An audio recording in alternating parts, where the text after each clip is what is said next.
많은 분들이 한랭 두드러기 요것 때문에 고통을 좀 받으시는 것 같던데 한랭 두드러기 이름 그대로 추울 때 생기는 두드러기 뭐 이렇게 알면 되나요? 추울 때 생긴다기보다 추운 것에 자극을 받아서 두드러기가 생기는 것을 말하고요. 실제로는 한랭 두드러기가 심하신 분들 중에는 여름에도 잘 생깁니다.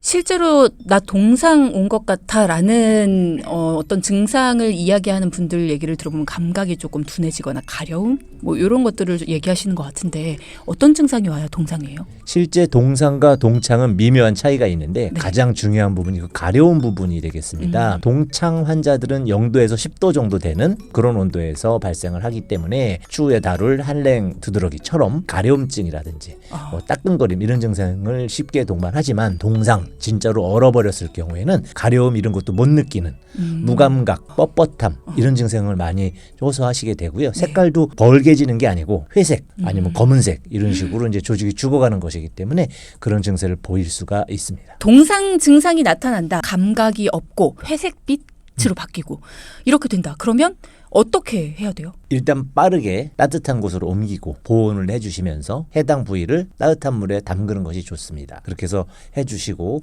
또 중요한 거는 바로 처음에 이 발가락이 달라붙지 않게 하는 것이 굉장히 중요합니다. 얼어있는 상태이기 때문에 전혀 움직이지도 못하고 감각이 없어요. 발가락이 어디 부딪히는지도 모르고요. 그런 상태일 때 달라붙을 수 있기 때문에 발가락 사이에 거즈를 넣어서 격리를 시켜줍니다. 마른 거즈. 그런 상태로 이제 따뜻하게 이렇게 유지를 시켜주시는 것이 중요하죠. 만약에 발가락이 다시 얼 수 있는 제동결 상황이 될 수 있는 상황이라면 따뜻한 물로 녹여주는 건 좋지 않다. 이런 이야기도 있던데 그건 맞는 얘기인가요? 그렇습니다. 왜냐하면 제동결이라는 것이 사실은 얼어있는 상태가 동창처럼 따뜻하게 했을 때 바로 혈액이 돌고 이렇게 해주면 좋지만 그렇지 않고 손상이 이미 와 있는 상태가 되기 때문에 혈액이 그렇게 해도 공급되지 않거든요. 그러고 나면 이제 발끝이나 그 끝이 보통 이제 얼굴 같은 경우는 좀 덜한데 솔직히 손끝, 발끝 같은 경우에 가장 심장에서 멀리 있고 그럼으로써 온도 공급이 잘 안 되거든요. 혈액이 잘 안 가면 따뜻해지지 않기 때문에 그래서 그렇게 말씀하시기도 하죠. 동상이나 동창의 치료는 어떻게 하는지도 궁금합니다. 동상인 경우에 응급센터를 들어가시게 될 것이고 이제 거기에서 보온은 확실하게 시켜주면서 이 부위를 재생 가능한 부위인지 이제 검사를 통해서 수술이나 이런 과정을 거치게 되는 거고요. 경미한 동상인 경우가 있습니다.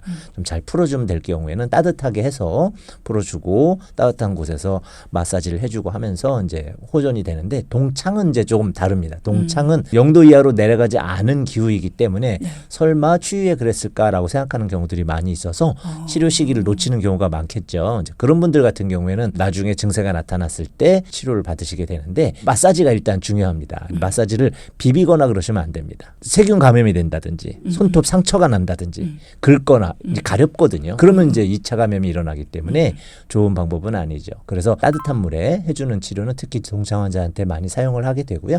또 실제적으로 집안에서 그냥 동창으로 약간 추위에 많이 노출되시는 분들, 내가 외부 작업을 한다든지 교통 안내를 한다든지 하는 분들은 수시로 나타나는 반응이기 때문에 아마 평소에 몸을 따뜻하게 해준 여러 가지 방법들을 이미 잘 알고 계실 겁니다.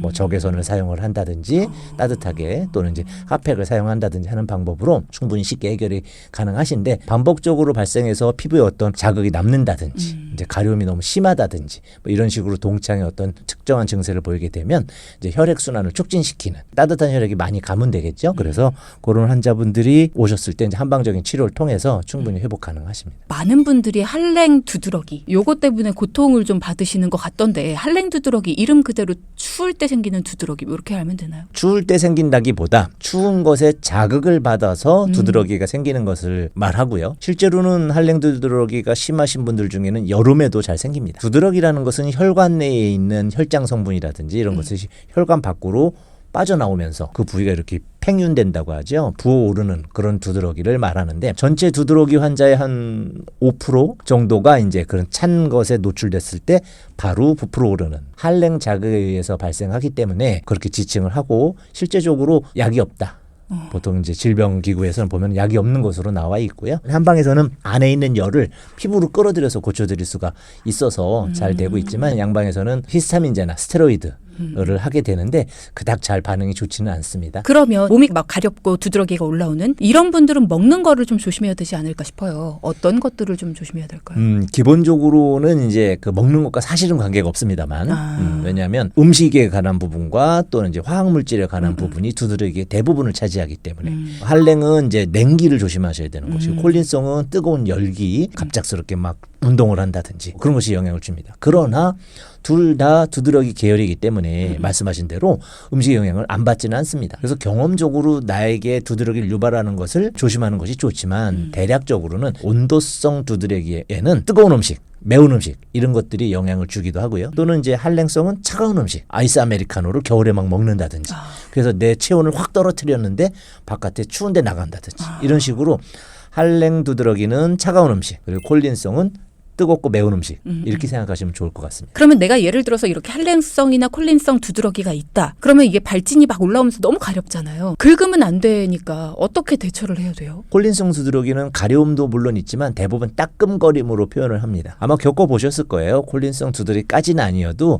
사우나에서 뜨거운 물 갖다가 찬물 갖다 이렇게 반응할 때 따끔따끔하죠. 그 느낌과 똑같은 반응이 피부의 발진 형태, 땀띠 형태로 나타나는 게 콜린성이기 때문에 물론 모든 두드러기와 이런 피부 질환은 손톱에 의한 2차 감염이 이제 가장 중요한 부분이기 때문에 긁지 말고 두드려 주거나 대신 이제 자극을 감소시킬 때 콜린성은 시원한 물수건, 얼음 이런 것으로 이제 씻어주는 것이 좋겠고 한랭 두드러기는 따뜻한 핫팩이라든지 적외선으로 이렇게 해주시는 것이 좋습니다.